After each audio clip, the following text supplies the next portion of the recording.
If you have low wages in these countries, you will attract the kinds of activities that use low wages, that don't need more qualified labour, and you will remain always at a technologically somewhat lower level than the others. You're always getting the things that require the less skilled, the cheaper labour and so on. And there's no reason why multinational companies will ever bring their highest level activities, their research centres and things related to the most modern products and so on, which require higher paid labour.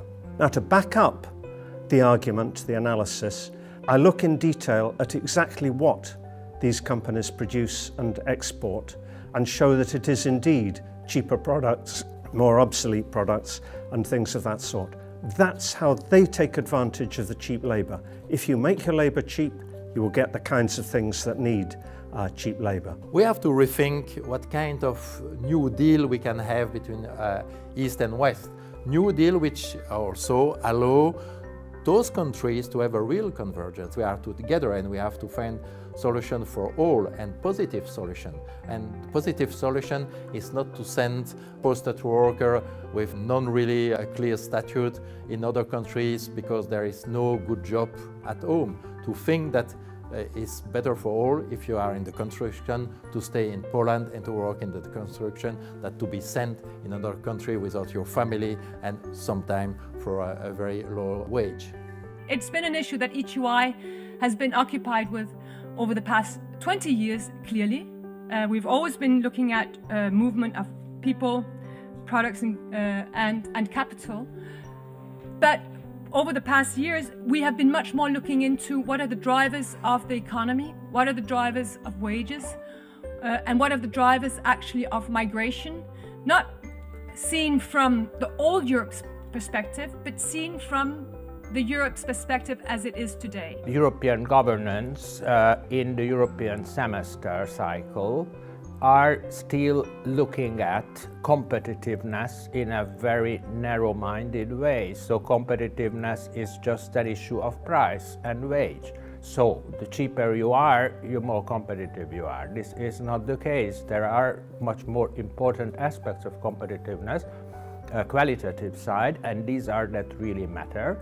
And for those, actually wages need to rise, because only if you pay people and pay for the skills, the fair compensation can you expect to improve quality and innovation, and this is only the future. If we look at the absolute level of minimum wages, we still see huge differences within Europe.